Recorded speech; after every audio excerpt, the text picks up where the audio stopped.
What's up, guys? Welcome back to a new episode of Out of the Park Baseball 26, where today we're going to attack the 2030 playoffs together. We're going to see this through until the end. Obviously, we have very high hopes this season. Our Pirates return to the playoffs as the number one seed for the second consecutive season. Last year, we made it all the way to the World Series and ended up losing to Boston in a game, or a series rather, that went the full seven. We were down 3-1, managed to come back and force a game seven, and ended up losing on the road in Fenway in heartbreaking fashion. This year, we're back and we're going to try to take the World Series home to Pittsburgh. But obviously, we have a long road to get there. This video, we're going to play every series, and it may be short, it may be long. We're going to try to do our best here. Hopefully, you are sending good vibes to the team today. We definitely need it.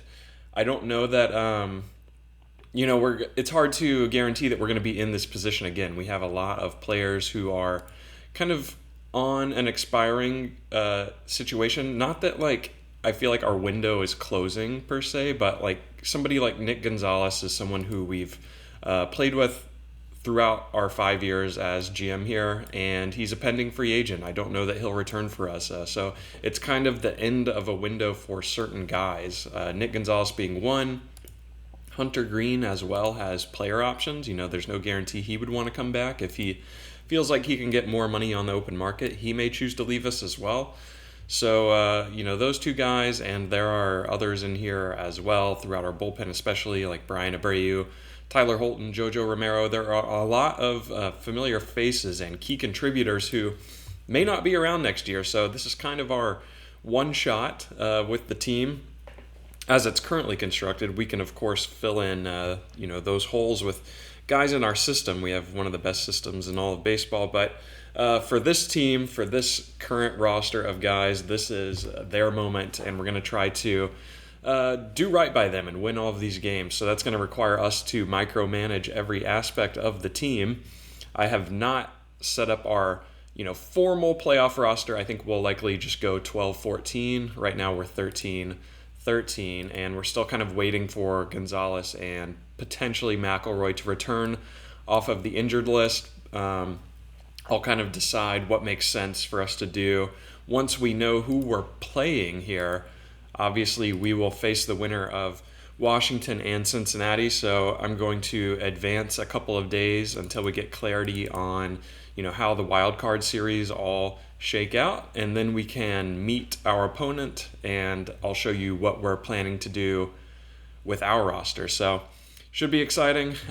Fingers crossed. We have a strong showing here. I think this could be our year. And here we go. We're all set up for the divisional series here. It looks like Washington ended up taking 2 over Cincinnati, just 2-0 sweep. Atlanta goes the full set with Philly. They come out victorious. They will face the Dodgers. In the AL, Baltimore beats Vegas, and Chicago beats Seattle. So we do get the battle of the Soxes there. We will face the Nationals. Honestly, I am sort of more fearful of them than I was of Cincinnati, and I'll kind of show you why maybe I think that. If we go to the expanded standings here and down to the National League, our run differential was plus 87, and we had a plus 4 on our expected record, which is pretty good. But I think you could argue that when you look at the Nationals, they were very unlucky. They were 9 under their expected record and had a run differential of 132 in their favor. So they're not very good in one-run games or extra inning games. Their offense is crazy, but their pitching is maybe not so good. They obviously have James Wood and a couple of other talented players, Ethan Holiday as well.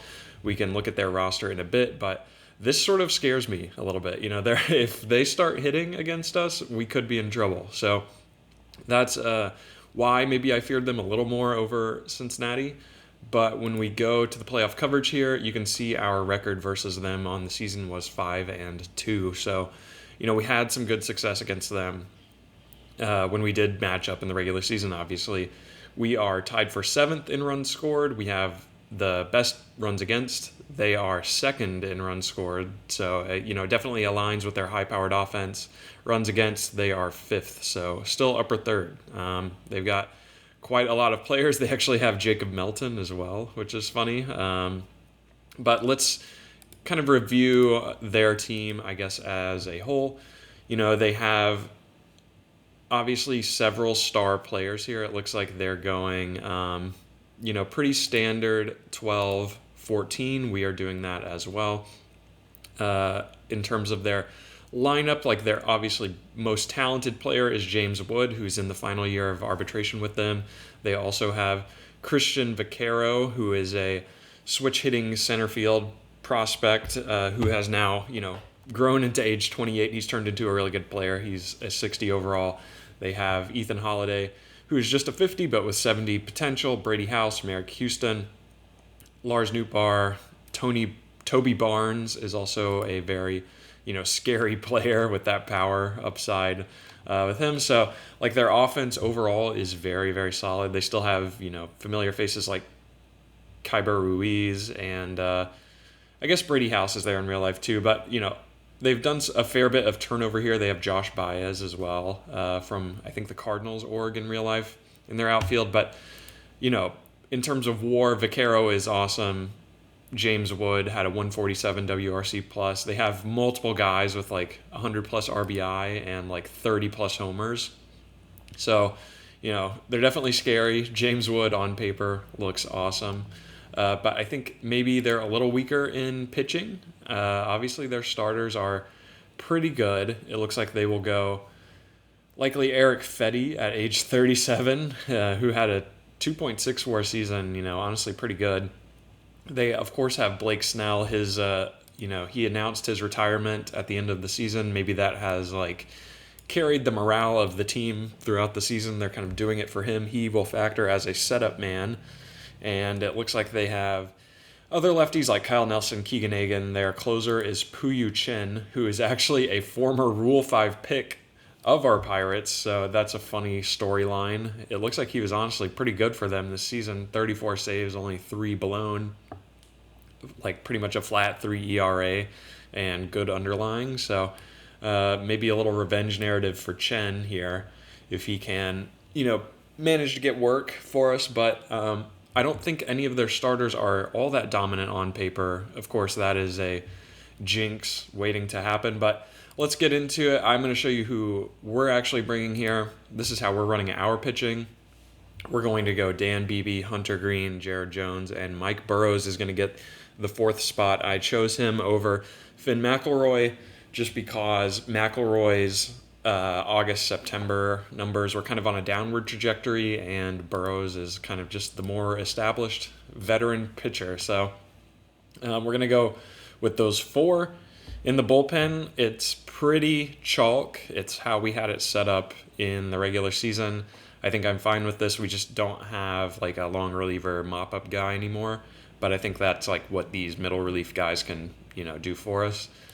Why did we decide on this order of pitchers? Well, I was looking at the starters.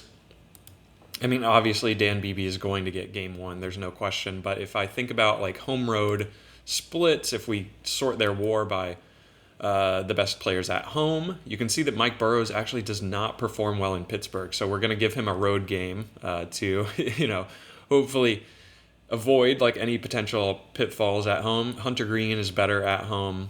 Jared Jones is good at home, but compared to how he does on the road, it actually flips. Hunter Green is not good on the road. Jared Jones is just kind of fine either way, and Mike Burrows is much better on the road. So that's kind of the logic there. As far as the order goes, obviously Dan Beebe would pitch a presumptive game 5 should we, need to go that far. But that's kind of how we're doing the pitching.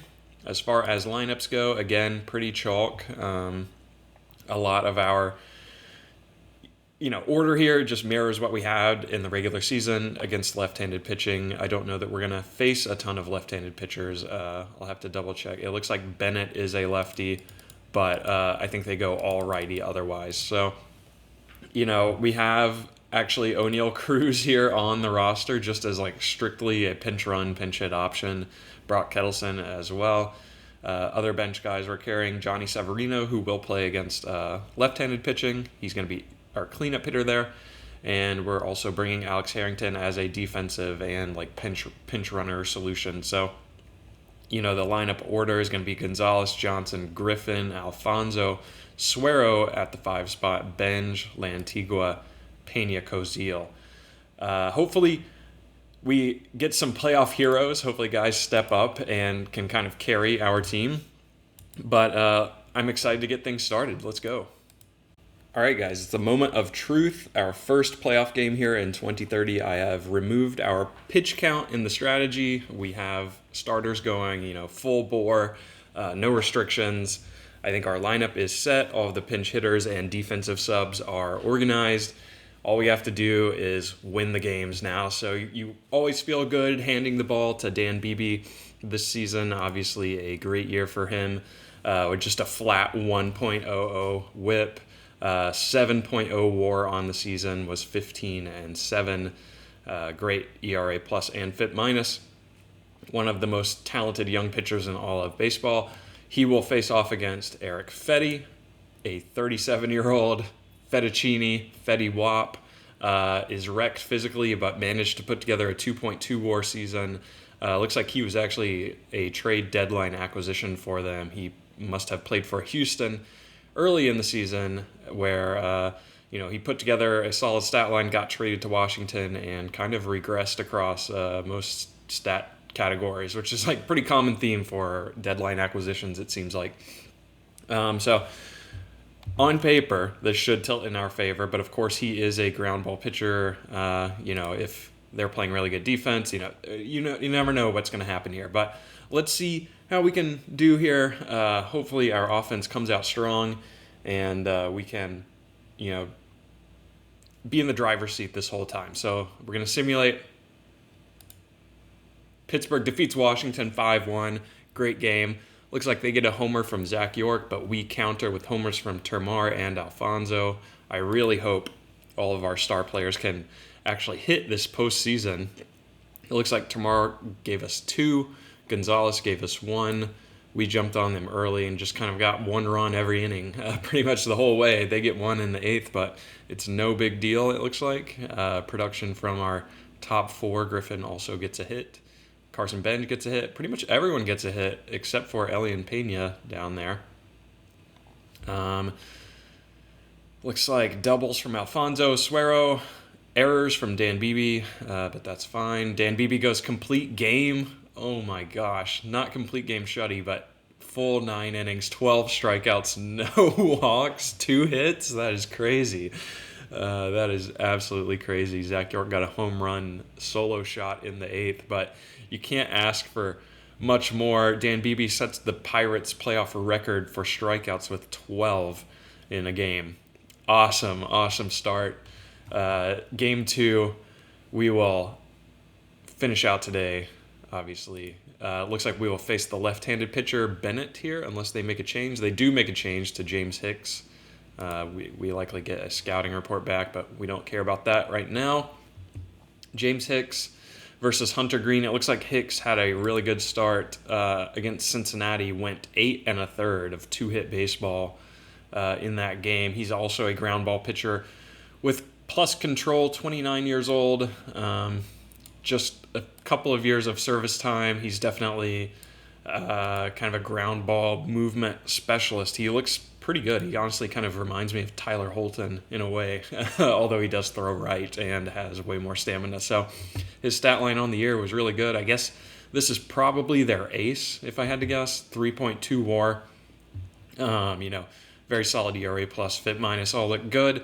He will face off against Hunter Green, who, we reviewed his stat line a little bit earlier, but 193 innings. Just kind of average ERA plus, FIP minus, but the strikeouts are there. Batters only hitting 220 against him. 1.9 WAR on the year. We're going to need our offense, obviously, to carry here. But we're playing in our park. We're playing at home. Hopefully this tilts in our advantage. Let's see how we can do here. And we get the win, 4-2. Another strong performance.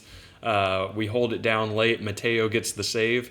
It's kind of risky giving him the closer role, but honestly, I trust him more so than Brian Abreu at this point. Looks like James Wood hit 2 homers, but I think we limited the damage there. They were probably just solo shots. They would have to be.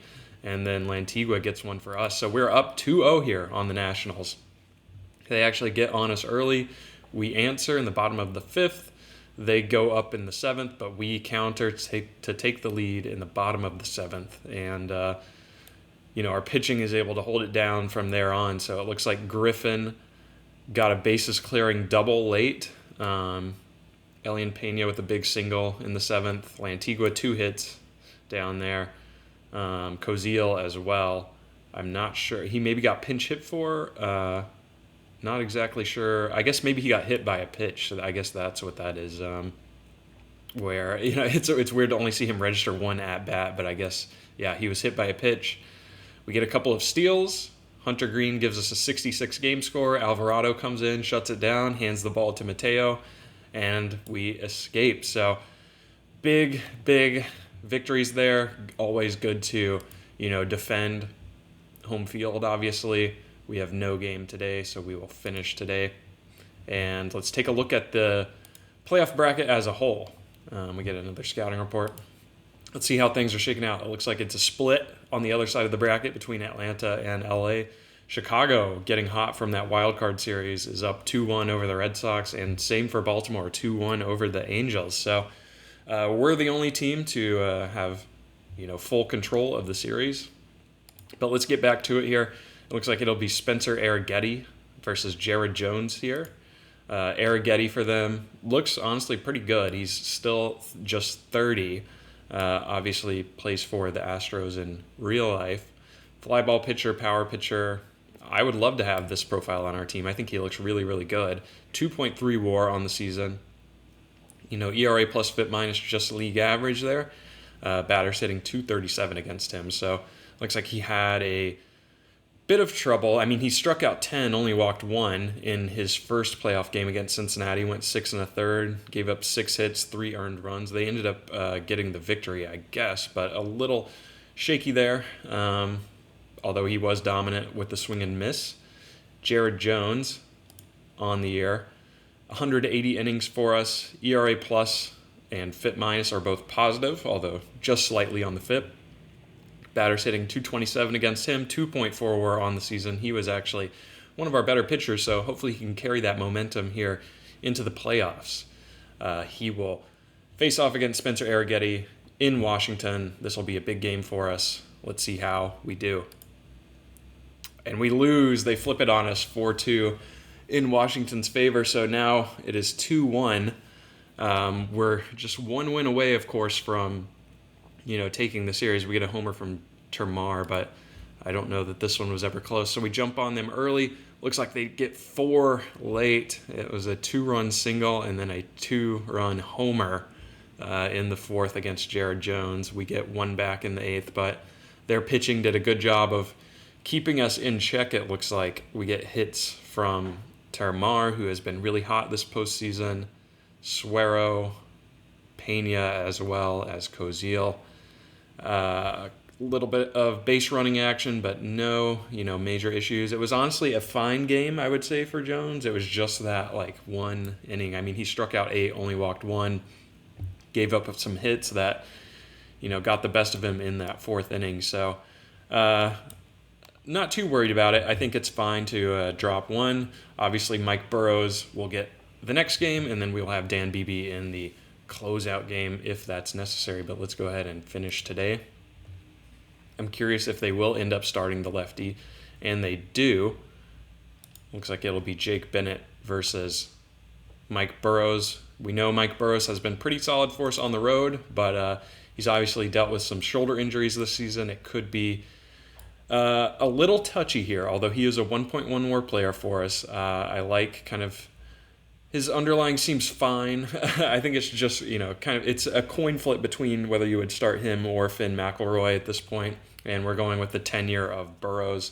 Let's look at Jake Bennett. Somewhat similar, slightly higher WAR, 1.6, lefty ground ball pitcher, 29 years old, out of University of Oklahoma. Looks like he has good movement. ERA plus FIP minus. FIP is a little below average, but ERA is above average. Looks like he's not really walking guys. So, he definitely looks good. Let's see how we can do here. This will be the first time we've obviously played against a left-handed pitcher, and hopefully our offense can do well. Let's see. And we defeat them 8-6. Big offensive outburst for us. We get homers from Johnson, Griffin, and Lantigua gets 2 homers, which is cool. They get a homer from Nootbaar and Merrick Houston. But we'll be moving on. Series MVP is Termarr Johnson. Beautiful, beautiful series for us. Let's look and see how we did here. Jumped on them early. It is 3-1 after 3, and then it is 7-2 after 5. They get on us for 4 in the 6th, but we hold it down late. We get one more in the 7th for insurance, and then our bullpen locks it up, which is great to see. It looks like hits from Gonzalez. Lantigua, again, we know he homered twice. Johnson, 3 for 3. He's hitting 500 in the playoffs so far. Really turning it on, which is awesome to see. It looks like Harrington gets 2 hits. He plays against, we bench Pena and we play Harrington against left-handed pitching. So nice to see he is able to be effective in that role. Carson Benj as well getting a hit there. So all in all, pretty good. We had a couple of errors, though, it looks like, which is not very good. Burrows maybe gets stretched a little bit long. I don't know if maybe he should have been pulled in that 6th inning, but he ends up being attributed with all of the runs there. Just a 32-game score, but hey, we got the win. We'll take it. Alvarado, Abreu, Romero, and Mateo combine for the late inning work. And I don't really love this stat line. I don't know if we'll be bringing Burrows into the next series or not. That's something we'll have to consider. But we held them in check. James Wood hit 333, I guess, on the series for them. I was definitely scared of him. Well, I guess maybe 357, if that's to be believed here. They did not get production out of Vaquero or Brady House or Toby Barnes, all hitting sub 200. For us, Koziel, Termarr, Pena, like pretty much everyone was hitting except for Suero and Severino and Plaz. Benj, not really. Connor Griffin and Gonzalez kind of had quiet series, but we end up moving on here. Let's see how everything else looks. It looks like there is still pending business here. If Atlanta can take the win today, they will advance, and they do. So it will be all wild card teams apart from us. We're the only, the league or series divisional bye team to make it through. Not sure how to phrase that, but the Angels, the Red Sox, the Dodgers all fall. We will face Atlanta. In the league championship series, Baltimore will face Chicago on the other side. So let me take a pause here and get everything set up, and we will dive into the LCS next. All right, guys, here we go. LCS versus Atlanta. Let's dive in and see who they are bringing. Obviously, their team is very good. They won the NL East this season at 89-73, and there are, a bunch of familiar names who we know from the Braves in real life. They still have Acuna, Riley Harris, and they still have Drake Baldwin behind the dish. Spencer Schwellenbach is still in their rotation. But otherwise, they have a bunch of new faces as well. Griffin Jax on the back end. It looks like they also have Josh Hader in the bullpen. Hesong Kim is still out for 3 days with a sprained knee, so I don't think it's likely he returns this series. But their lineups, they have several 70-grade players. They have Jose Perdomo, who is a 24-year-old star for them. Great contact hitter. Had a 4.9 WAR this season and brings really good defense at second base. So they have him. They have, obviously, Michael Harris is a 70-grade tooled out center fielder as well. Never going to walk much, but obviously hits a bunch of homers, doubles, RBI, 5.0 WAR, good defensive range and center.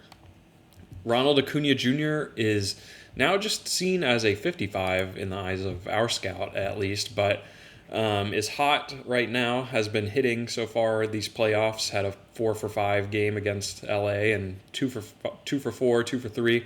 He's been on a heater. He's obviously a tremendous player. We don't want to ever underestimate him. He's actually on a big 6-year deal with Atlanta, so likely a Brave for life. Austin Riley as well is sort of now just playing first base for them, where he grades out as a positive defender, 2.3 WAR on the season. Definitely not quite the bat he is in real life. At this point, he's 33 and a half, still has a couple of years left on his initial contract he signed with Atlanta very early on in his career. And overall, they're just really solid. There's a lot of 50 grade guys here. So far in the postseason, I have these stats split for postseason. Their most dangerous hitters are Acuna, Harris, and Tristan Casas and Drake Baldwin. So, they're not overwhelmingly like lefty or righty heavy. They have pretty good balance both ways. So, they're going to be a tough team to face. Pitching-wise, it looks like they go Hunter Brown, Nick Martinez, Spencer Schwellenbach, and Casey Hunt.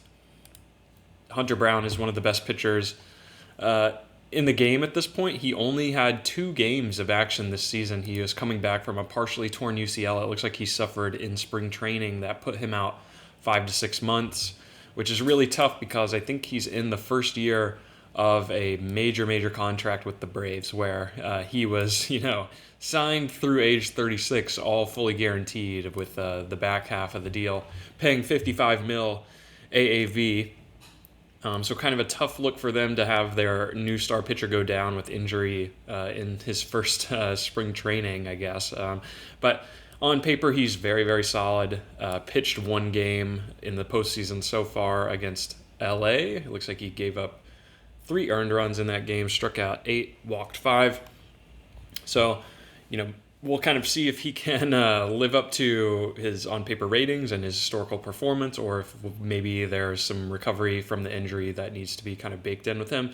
But Nick Martinez is 40 at this point and just is a real movement control artist, is just barely touching 90, but managed to put together a 2.5 WAR season despite all of this dark orange on his profile.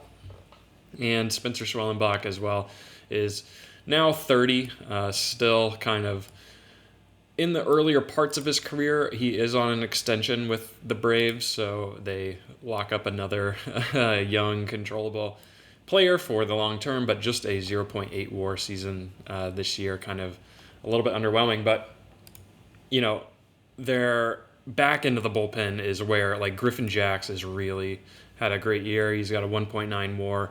Obviously, great personality traits, 35, almost 36 at this point, but you can't really tell. He's still playing super strong for them. And, they also have guys like I mentioned, Josh Hader and Robert Suarez here as well. So they're going to be a tough team for us to face. If we look at kind of how we netted out against them in the regular season, they actually beat us 5-2, winning the majority of their games there. And, while their offense is slightly better than ours, 6th as opposed to tied for 7th. Their pitching is a little bit weaker, 9th, whereas we are 1st. So it's kind of a toss-up. I think about their stadium as well and like how our pitchers potentially play there. We have several fly ball pitchers in Hunter Green and Jared Jones. It may be difficult for them to pitch on the road in Atlanta, where the ball carries out a little more easily. I don't know that it's our best matchup, I guess. But we did make one change on our side. Nothing in terms of lineup. The only meaningful change is that we're bumping up Lantigua over Suero. We just swapped them in the order because Lantigua is obviously hot, want to bat him higher. We again have this split for postseason games. He's one of our best hitters. Suero has sort of yet to find it in the postseason, so we're bumping him down. Pitching-wise, we kicked out O'Neal Cruz. I wanted to go 13-13, given it's a 7-game series, and we kind of have that chunk of 3 games in the middle. I wanted an extra pitcher just to be safe, and I ended up calling up Ben Abolt, another lefty specialist, so now we're carrying 4 lefties in our pen. I just think it's nice to have the versatility. We're going to give him a very limited role of specialist, avoid high leverage, to try to limit his exposure if we can.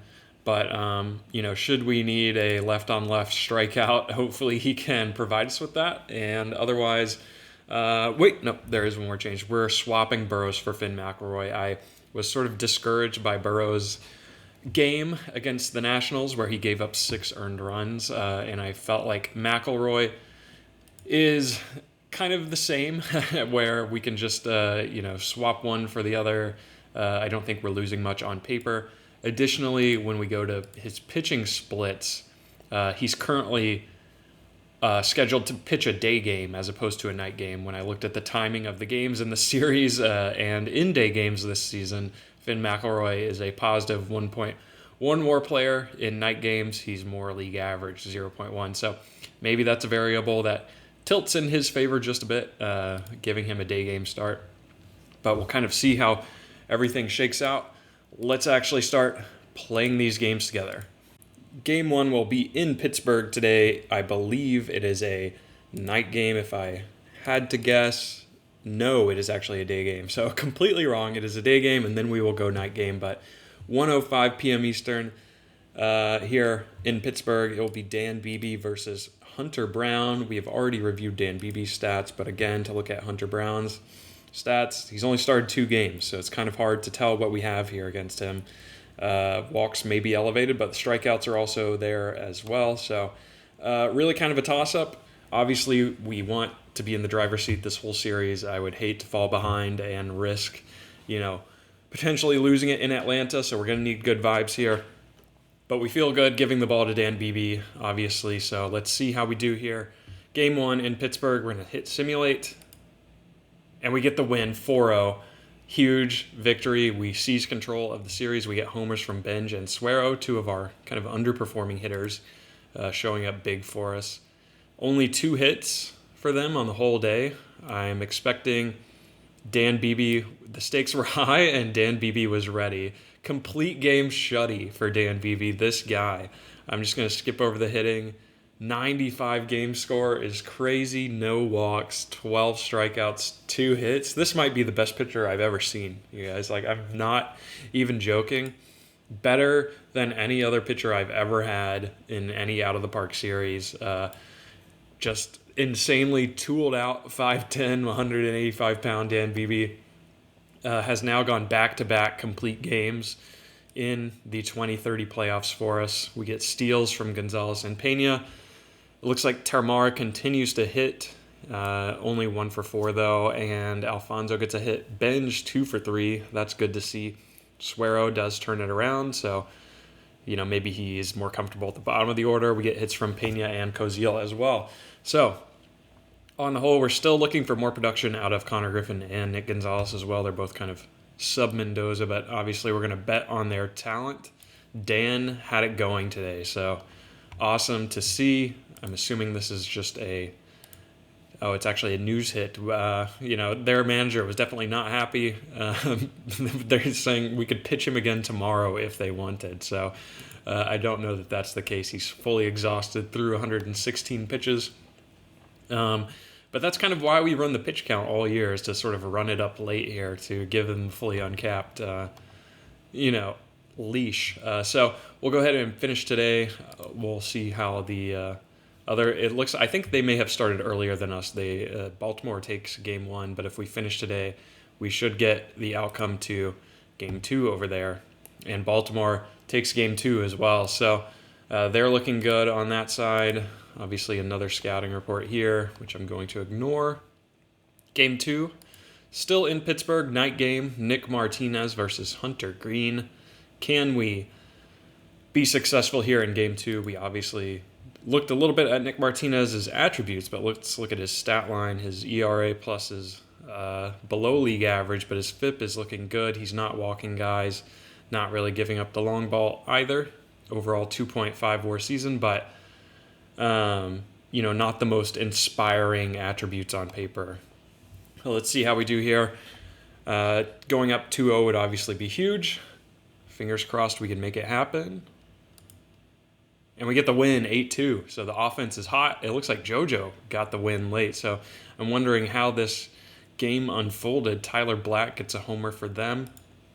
No other homers for us. We get 13 hits. They get 7. So they jump on us early. We answer for the lead 2-1. They equalize 2-2. We're up after 5, and then we continue scoring in the 7th and 8th, and then they are blanked from the 6th on. So really good to see there. Gonzalez, Griffin finally wakes up. Termar remains hot. Alfonso 3 for 5 with 4 RBI, so that's big. Looks like Elian Pena with a single to get things going. Alfonso 2-run double to kind of pile on. La Antigua remains cold. Suero gets a hit. Cozil hitting 400 in the playoffs. The bottom of our order is looking really strong, but I just don't want to. They don't bring the pop that these guys in the middle of our order do, so that's why they're down there. But I like that they can turn it over and give it to Gonzalez, Johnson, Griffin. Steals for Griffin, pass ball for Alfonso, not great. Hunter Green only goes 4 2/3 before getting pulled, where JoJo comes in and shuts it down. So I'm imagining maybe Green got in like a bit of a tight spot at the end of the 4th. We bring in the lefty specialist JoJo, who shuts it down. Alvarado as well. Holton, we go lefty, lefty, lefty to close the game, so that's awesome to see. Tyro Strada injured, being hit by a pitch, so wonder it's just a bruised finger for him. But player of the game is Connor Griffin, who it looks like he had a triple, and 3 for 4. Obviously very, very solid. So we're in the driver's seat here, up 2-0, feeling a little bit better about it now, going on the road to Atlanta where, the ball tends to fly out. I was a little scared of that, but don't feel so bad about it now. We'll finish today, and it looks like the International Free Agents Showcase is beginning as well. So, oh no, Luke Rodriguez. This is a name maybe you'll remember. We drafted him in the, I want to say 5th round of 2026 out of UCLA, and he just really had a terrible experience in the minors. Was never able to make it out of A-ball. Ends up retiring at age 26, so that's kind of brutal for him. Not that I ever had expectations for him, kind of after it became clear that he was not very good, but it's just kind of disappointing to see, the potential we saw in college never fully realized. So that's kind of one of the more brutal retirements I've seen, a player that I actually drafted and was attached to going there. But, we get the IFA class revealed. I'll end up doing that in between videos. Let's get back to our playoff coverage here. We have, of course, no game today, so we will go ahead and simulate through. Now we will be in Atlanta. It looks like Chicago takes Game 3 in the ALCS. I guess it would be the ALCS, not the ALLCS. But anyway, Jerry Jones versus Schwellenbach. Jones did not have the strongest start against Washington in the series prior, but let's see what we can do here. I don't think that we really need to make many lineup adjustments. I'm still committed to hitting Nick Gonzalez leadoff, even though he's not really performing. I think we're just good to keep everything as is, so let's see how this goes. 2 fly ball pitchers. I believe Schwellenbach is extreme fly ball as well. He is. ERA a little below average. Same for his FIP, only a 0.8 WAR on the season. But you never know. Things can be weird. So let's see if we can go up 3-0 here. That would be a commanding lead. Let's see how things go. Atlanta beats us 10-7. It looks like we blew the game late. Mateo gets the loss. Homers galore for both sides. Johnson, Cozil for us. Riley, Stowers, Harris, Perdomo for them. This is brutal. We go into extras, so they get 2 in the bottom of the 9th. 3 in the bottom of the 11th. Perdomo with a solo home run against Mateo. So you kind of wonder how the 2 runs got across there. I guess it was possibly a single, but they jumped on us early. Honestly, it was 5-1, 5-3, and then we jump out 8-5, I guess, to seize control in the 7th, lose it in the 9th. So that's pretty tough.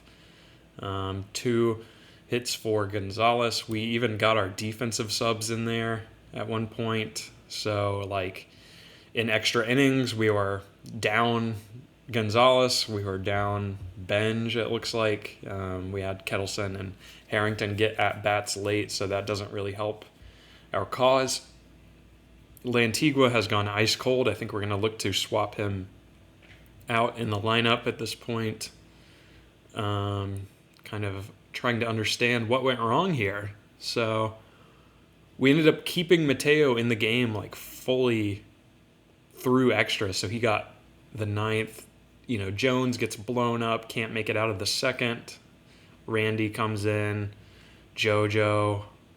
This was really a taxing game on our bullpen. Ronald Acuna had 3 doubles, it looks like. So kind of, I wouldn't say worst case scenario, but definitely not ideal. I kind of want to go into the game log to see what happened in the 9th inning in order to cause like the meltdown for Mateo.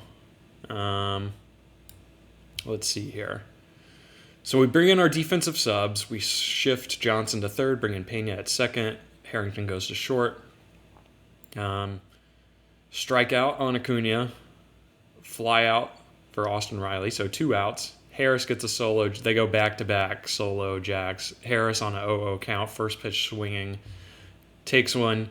368. Next at-bat is a solo home run for Jose Perdomo. So just kind of 2 one-off homers. It wasn't really even a meltdown per se. And then I guess we keep Mateo in the game. He gets strikeout, flyout in the 10th. In the 11th, we go walk, double. So runners on second and third, 3-run homer to end it. He was probably stretched a little too long. 37 pitches is pretty insane, if you ask me. I don't know. I mean, we had already burned, I guess, Randy, who serves as our alternate closer early in the game, so he was unavailable. Alvarado obviously also pitched. So we were down 2 of our setup guys, and I guess he just didn't want to go with Abreu in that situation for whatever reason. So somewhat questionable, I guess. I guess we could toggle Abreu to closer, but I'm sort of just thinking we leave it as is. This is kind of just a one-off game, but just a very bizarre one, which is why I felt like it deserved the scrutiny there. So, it's 2-1 now. Atlanta has a chance to equalize here. Let's finish out the day and see how the AL side shakes out. Will Baltimore take 3-1 or will Chicago equalize? 3-1 to Baltimore, it looks like, is the answer. And I'm actually kind of scared to play them, should we, advance here. But we get KBO posted players. I'll take a look at that in a bit. This is kind of like a very critical game for us. This is the true test of, the series. Will Finn McElroy prevail, or will Atlanta be able to equalize with us? We will be facing off against Casey Hunt, who does not have much stamina, throws low to mid-90s, but appears to be very well balanced across most of his attributes. Had a 2.6 WAR over 159 innings. Pretty positive ERA, good FIP, a little bit vulnerable to the home run, but he does pitch in Atlanta, so it does make sense. Let's see how we can do here. I feel good. I feel confident, although I did want to bump down Lantigua, I think. But in favor of who is the question, I guess. How is Suero doing here? He's hitting 250, and Lantigua is hitless, so let's just go ahead and swap them back like this, and we will go with that for our lineup. Yeah, I feel pretty good. So, okay, can Finn McElroy perform in the postseason? This will be his first postseason start in his career on the road, day game in Atlanta. Let's see what we got. Atlanta wins 4-2. It looks like Abreu gets the loss. Did we blow this one? Again, late. Terramar homers. They get homers from Stowers and Kelnick. 7th inning, they tack on 3 to take the lead. It looks like we were held pretty hitless. We did have 1 error. We didn't play well enough to win. Really unfortunate pitcher's duel pretty much the whole way, it looks like. We get hits from Gonzalez, Termar, Alfonso. The top of our order is hitting pretty well. Although you could argue we should bump Pena and Koziel up higher. Errors by Alfonso. It looks like they did not have an impact on the game. And I was just saying how we should use Brian Abreu more, and this is, I guess, what our manager was afraid of. 3 earned runs for Abreu in the 7th. He can't even finish the inning. We ask him to come in to get 1 out. That's crazy. That is really, really bad. 67 game score for McElroy. He definitely established himself as a postseason starter. Let's go to the 7th here and kind of see what happened. So McElroy is still in the game. He forces a ground out and a fly out. So first 2 pitchers down, I guess we just pulled him due to fatigue. Abreu is asked to get a single out, gives up a single to Espinoza, walks Baldwin, so first and second. Kelnick, 3-run jack. Abreu immediately gets pulled for Holton, who forces a ground out. So just a bit of tough mismanagement there by our manager. Don't love to see that. I think we're going to have to pause here and kind of regroup what we're doing now that the series is tied. All right, guys, had to step away, walk that one off. Dropping 2 on the road was not ideal, especially when it's bullpen meltdowns. We've sent Brian Abreu to the doghouse, have him just in middle relief, avoiding high leverage now. But we're giving the ball back to Dan Beebe, who is pretty much rested, like 94% there.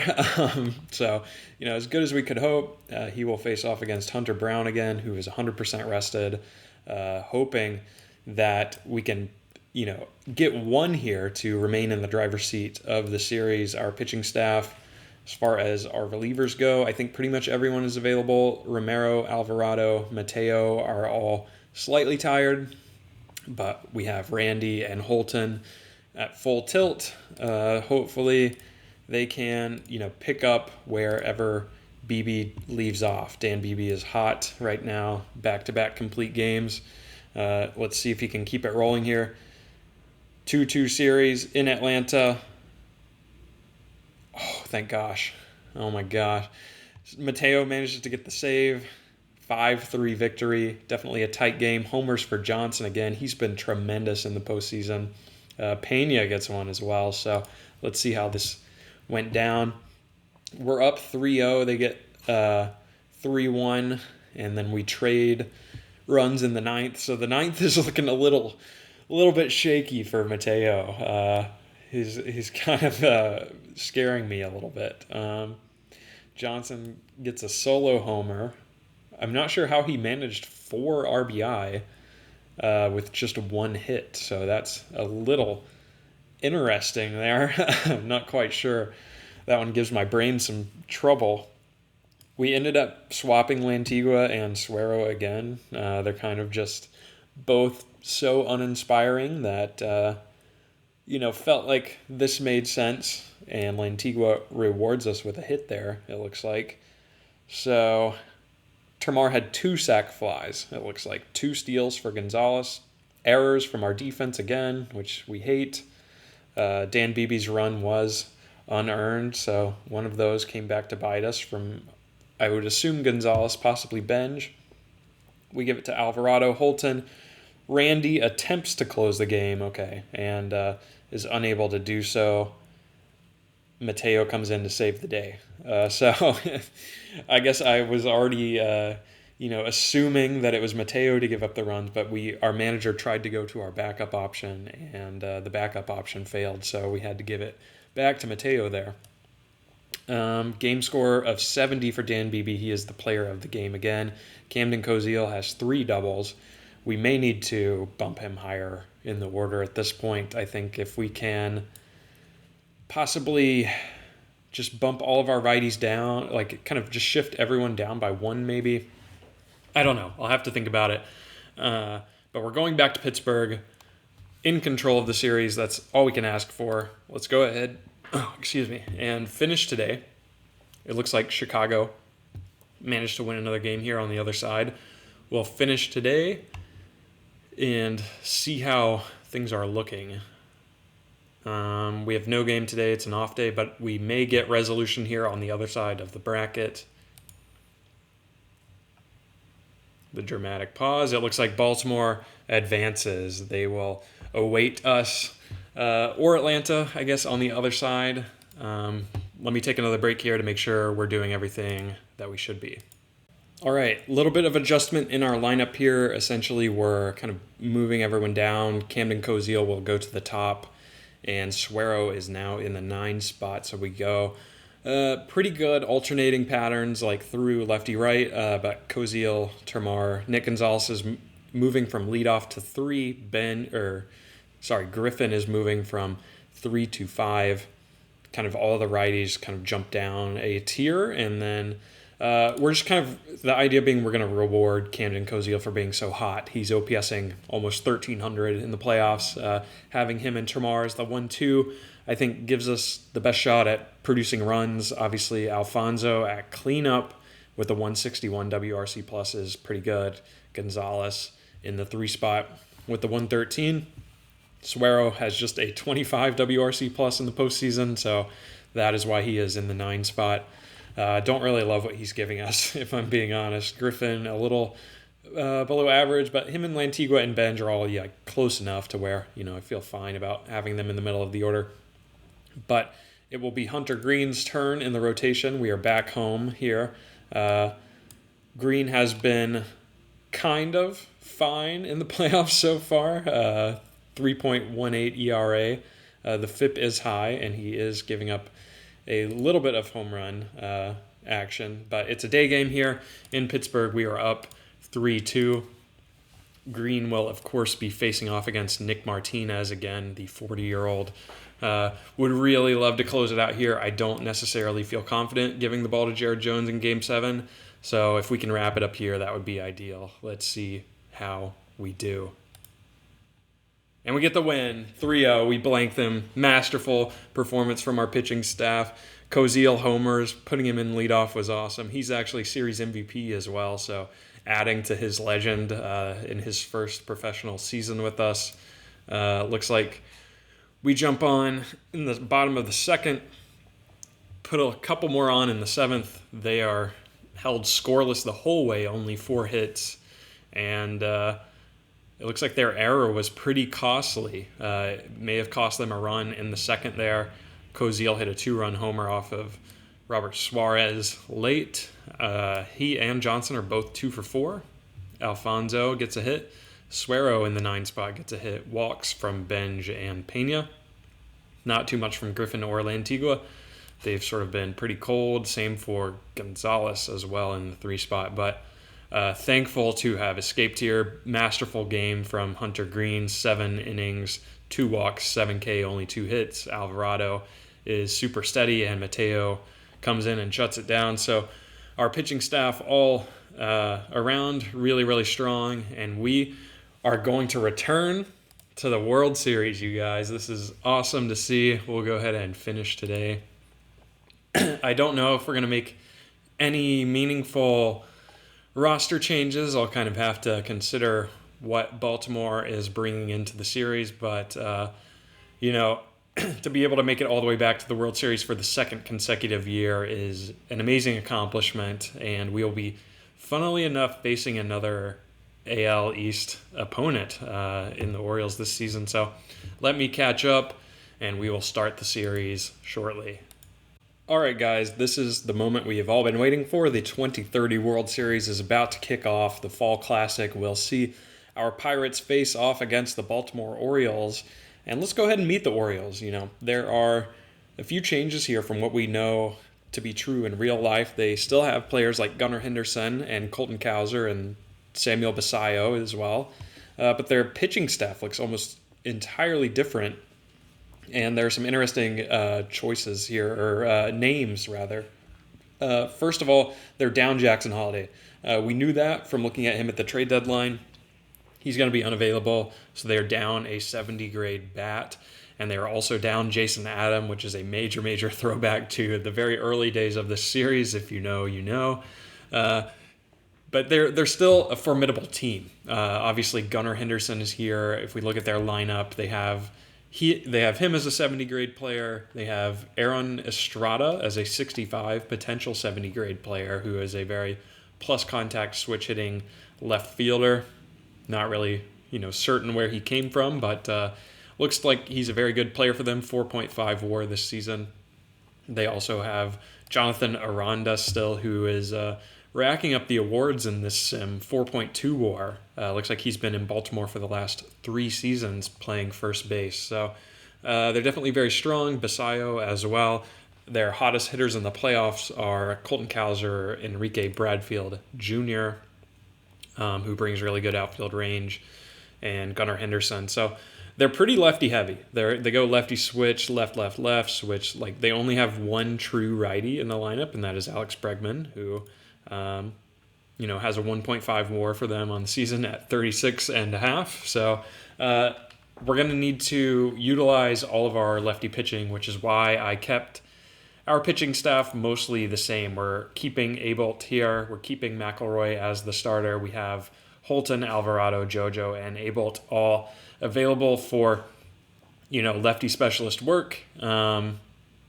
I think this is the best we can do. We don't have any other lefties I would want to bring up, and I think given they're so lefty heavy, it makes sense to carry Abelt. But let's go back to the Orioles and look at their pitching as well. So their ace is Miguel Cime Jr., who is a real-life high school prospect, or a high school prospect in real life, like at this time, 2025. In this universe, he is now 23, and he throws really hard. I guess maybe not as hard as you would expect, though. I think in real life he's touching 100, but he's got the slider changeup sinker combo. Really toolsy player. 6'3", 220, had a 2.3 WAR for them this season. Pretty solid all around, and this was actually his rookie debut season. So impressive that he would be their ace. And then they go 3 lefty starters in a row, which is definitely a curveball. We've only had 1 game against a lefty starter in the postseason so far. So this is a little bit of a different look. They have Angel Zerpa, who I believe is with Kansas City in real life. Throws close to 100. Honestly, looks pretty good. Was traded at some point this season and performed well for both teams. So at 31, I think he is definitely formidable, although I think it's likely he's the Game 3 starter. I don't know he'll be fully rested for Game 2. They also have Noah Cameron, who is an extreme fly ball lefty. Also a trade acquisition, it looks like, from Kansas City this season. 2.3 WAR in total. I guess they double-dipped on Kansas City pitchers. I don't know. Although Zerpo was with Arizona this season, by real life, Pete Hansen rounds out their rotation. 3.9 WAR for him. Honestly, a big year for Pete. 30-year-old. Looks like he is fully rested and could possibly take a game early in the series here if needed. So that's who they're rolling out. The interesting name at the back of their bullpen is Xander Muth, who was a Rule 5 draft pick again of our Pirates. So, we keep letting these guys get away from us. He appeared in 42 games for them. I don't think he was their closer full-time this season, but 0.9 WAR honestly looks pretty good. Maybe we should have added him to our 40-man to protect him, but I just didn't see the value at the time, I suppose. Their full-time closer for the majority of the year was Eduard Bizardo, who I have used in previous editions of Out of the Park. Honestly, just a 0.2 WAR player this year, 27 saves, 4 blown. So it's going to be interesting because they're throwing out so many left-handed starters, and their lineup is also so lefty-heavy. So obviously, we're going to have to play well against left-handed pitching. Our lineup, we're going to kind of leave it unchanged as to how we had it structured going in. I think our 1 through 5 is really strong there. So hopefully that leads us to some success. The pitching schedule for us is a little complicated because obviously Dan Beebe is not ready to take the ball in Game 1. He's only 67% rested, which is not ideal. So we're kind of forced to choose between one of Jared Jones or Finn McElroy to take game one here at home against Baltimore. Dan Beebe will certainly get game two. I expect him to be fully rested. That's usually how the recovery works. Like 67 will jump up to like 90 plus. So he should be available for game two. It just comes down to, do we want to go Jones or do we want to go McElroy for game one? And given Jones is in a slump, he's cold. His last two starts have not been kind. 4 allowed against Washington, 5 against Atlanta. We're going to try to limit his exposure here. We're going to go with McElroy, who in his most recent game gave us a 67 game score and was really quite strong. So we're giving the second-year player, his second career playoff start, and it will be in game one of the World Series at home against Baltimore, which is exciting for him, cool for him. But if we think about limiting Jones's exposure, obviously Beebe and Green are both hot currently, so we want to get them, good exposure. I think we go McElroy here, Beebe here, and then it would be Green, Jones, McElroy, Beebe, Green, should we need to go the full 7. So Jones would only get the single start there, and we're just going to try to, limit his exposure, like I said. So let's get into it. I think that is most of the kind of table setting for the series. I guess as far as our head-to-head record, we actually didn't do so hot. They took 2 of 3 against us in the regular season. They have a better offense than we do, 781 to 721. We have a better pitching staff than they do, 634 to 732. So let me take a break here. I got to rehydrate, and then we'll get into this. All right, now we get to click the scary buttons. This will determine our fate and our mood for the next week. It is Game 1 of the 2030 World Series, Finn McElroy versus Miguel Cime Jr. Obviously a risk on our part throwing McElroy out there as a relatively young player, but I feel like given the context of the team currently, this makes the most sense for us. We will be at home, night game, big stage. Let's see how we can do here. We get hammered. Baltimore 8-3. Pittsburgh hammered by Basayo. Drops game 1. They get homers from Cowser and Basayo. This is not a good look. They jump on us for 2. Really, the 6th and the 7th are what got away from us. We actually equalized it in the 5th, but then gave it up late. So I'm wondering how everything ended up unfolding. Obviously not good to relinquish a game at home this early in the series. We're hitless from Alfonso and Griffin. We get a couple of steals. Koziel and Termar remain hot. McElroy and Alvarado. So I guess McElroy maybe went a little long. We could have considered putting a, batters faced maximum on him or something along those lines, but Estrada gets 3 doubles. Trevor Rogers injured while pitching. Cime Jr. wasn't exactly special. Only 3 strikeouts to 3 walks. So I think this was here for us. We just kind of got touched up. I mean, it doesn't help that Alvarado gave up 4 earned. I don't know where that exactly came from. Just kind of tough. I don't know. I guess maybe he came back out for the 7th and tried to finish it, but was unable to. So just kind of a confusing situation there. Obviously not ideal to lose game 1. We will go ahead and finish out today and kind of see.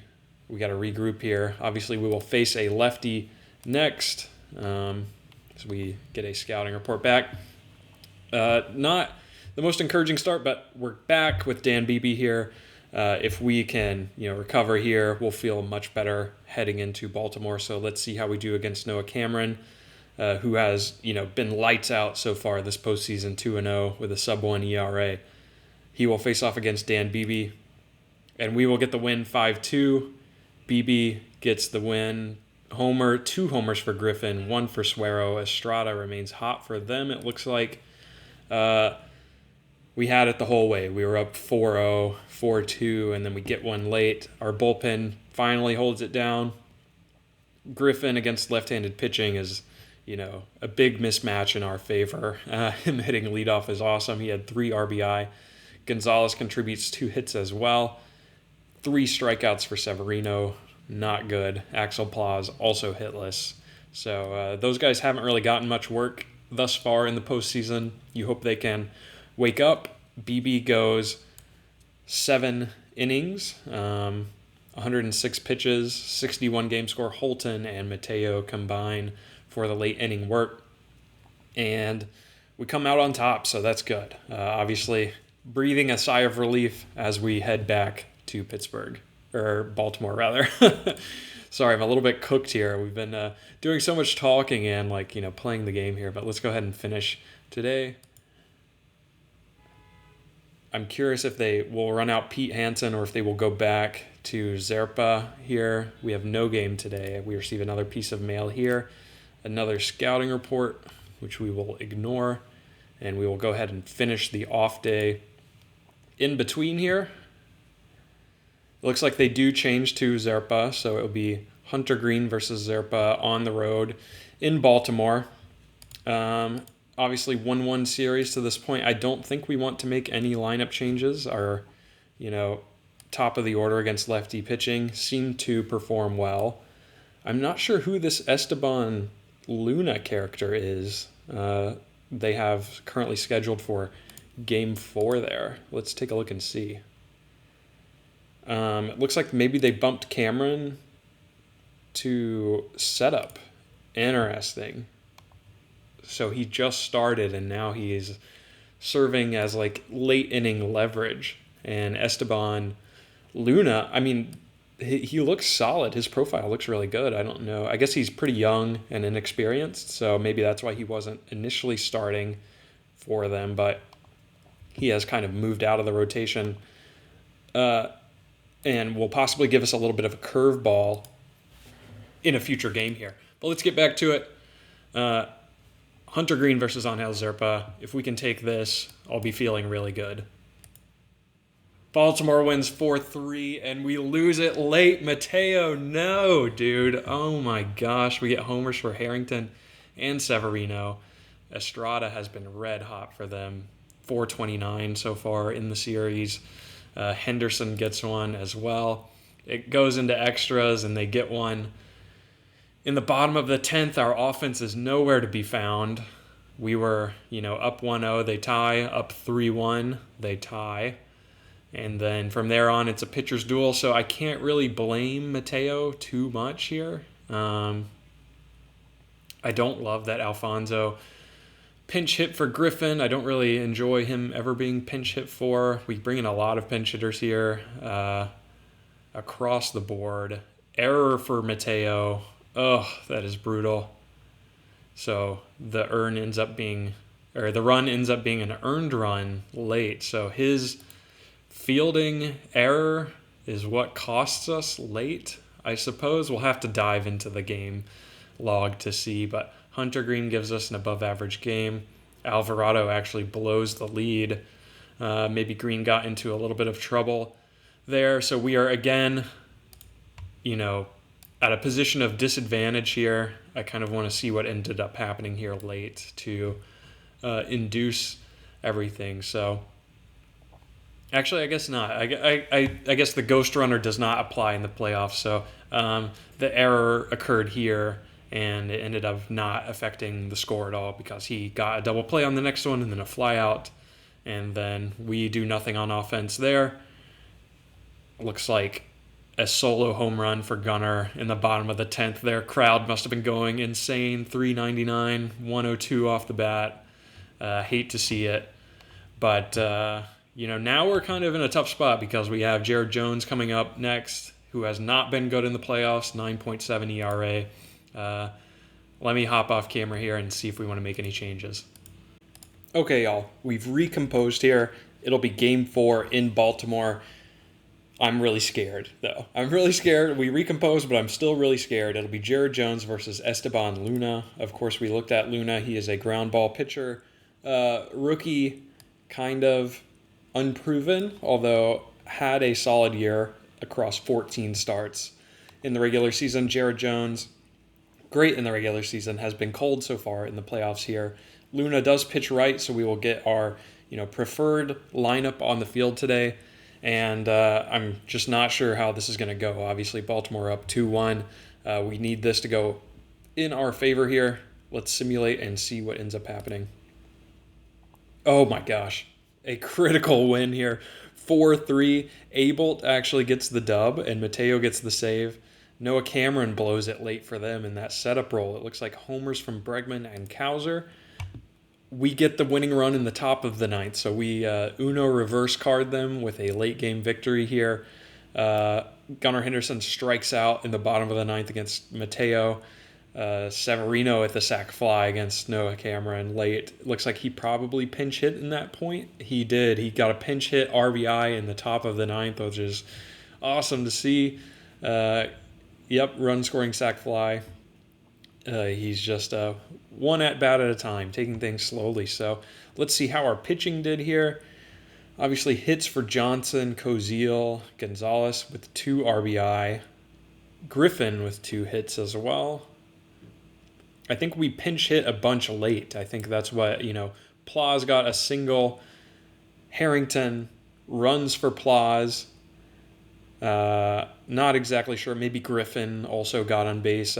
Maybe that's the run that we pushed across late there. Kind of unsure how things ended up finishing. 2 passed balls for Alfonso. I don't love that, of course. But Jared Jones with the 61 game score really bounces back. Only allows 4 hits, 4K, 1 walk. Abelt comes in, gets 2 outs as lefty specialist. So glad we brought him on the roster. And we equalize. So now it's just a best of 3. Anything can happen. And, fingers crossed, we can, we're definitely going to make it back to Pittsburgh where we'll give Dan Beebe the ball. But if we can take this Game 5 with Finn McElroy, I feel really, really good about Game 6 in Pittsburgh being a deciding game where we give the ball to Dan Beebe. I would be, super stoked. I think it's likely, however, that they bump Miguel Cime Jr. up to start this game with Pete Hansen. They seem like very hesitant to start Pete Hansen. They keep bumping him back in the order. But let's just finish today and see what they decide to do. And they do. They do make that change. It looks like Cime will go here against Finn McElroy. It'll be a rematch of Game 1 where McElroy got hammered. The only difference this time is that it's on the road in Baltimore instead of at home in our own stadium. So I don't think we have any other arms that are available if we go to starters here. We could consider doing a bullpen game. We could start someone like JoJo and then have maybe McElroy follow. But I don't know if I love that. Although it might be a crafty way to, I don't know, get things going. I just kind of want to give McElroy another shot. He's had 1 good game, 1 just average game. And his average game wasn't really all that bad. He struck out 6, only walked 1. Kind of just got hit around a bit. We're going to keep things as is. I'm not going to overcomplicate it. We're going to go back to the playoff coverage here. The series is tied at 2. This game will not decide the series, but, Game 5 winners typically go on to win.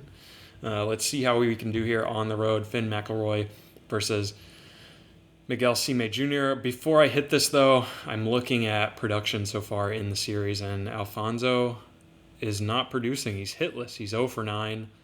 Carson Benj is 3 for 12. Would we consider making a change at our cleanup spot? I don't know that I love that idea. Let's take a look. We still are split on postseason stats here. On the whole, Alfonso has still outproduced Benj. He's just been sort of cold lately. And he hasn't played much because we don't play him against left-handed pitching. We've been playing a bunch of left-handed starters, so that could also factor into his lack of production here. We're going to keep things the same. I'm just really scared to hit the button, so I'm procrastinating. So we're going to go Finn McElroy versus Miguel Cime Jr. and see who ends up taking the victory. We get the win. Huge victory. Amazing 6-3 win. McElroy homers for Benj and Cowser. We take a 3-2 series lead, and now we will head back to Pittsburgh where we will give the ball to Dan Beebe. Obviously, we feel really, really great about that. We get 4 in the top of the second, so 4-1.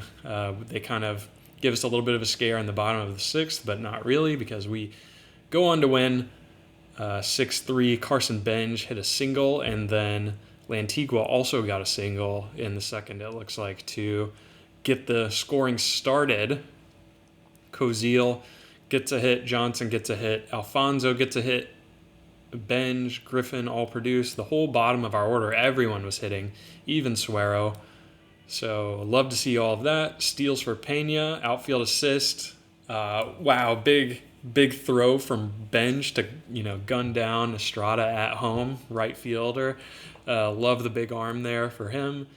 McElroy gives us a solid game, 52 game score, just kind of average, and then our bullpen manages to lock it up. So we go Holton, Alvarado, Randy, JoJo. Love to see all these guys getting in there.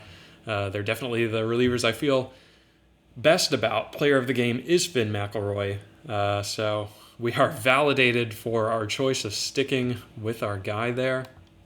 And now we are in the driver's seat as we head back to Pittsburgh here.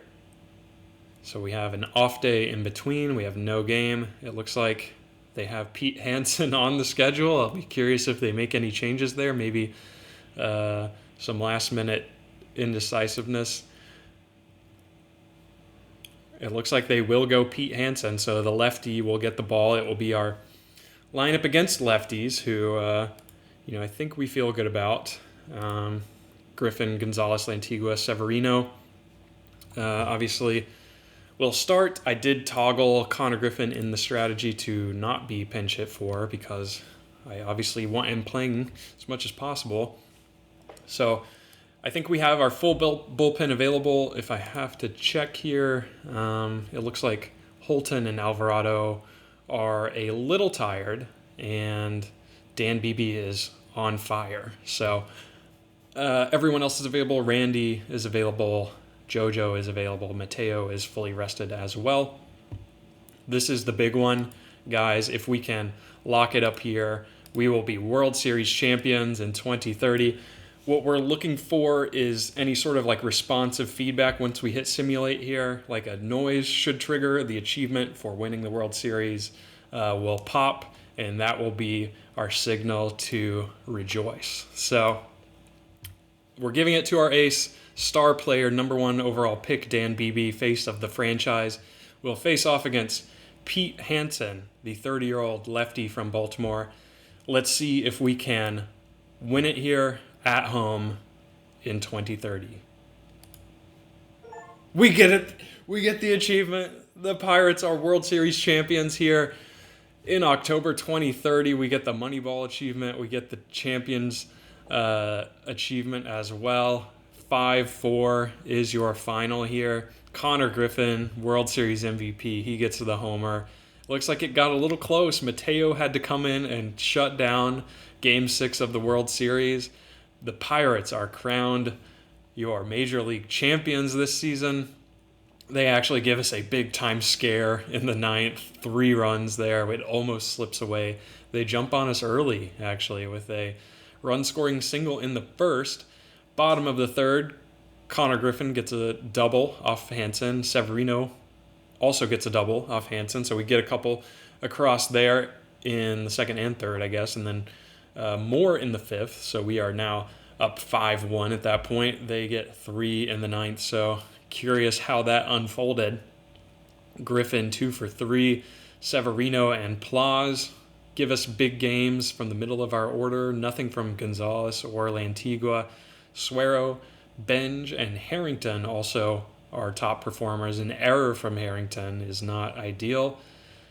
Looks like Dan Beebe almost went the distance. 74 game score, 7 2/3.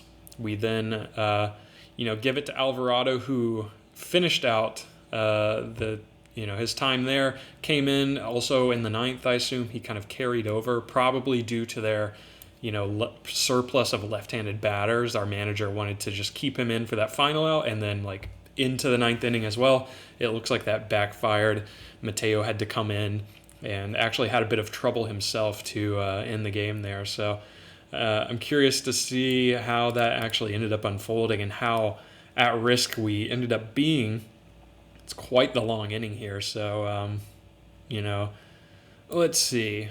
we still have Alvarado in. It's a single, so first and second. And 2 runners on, no outs. Mateo comes in.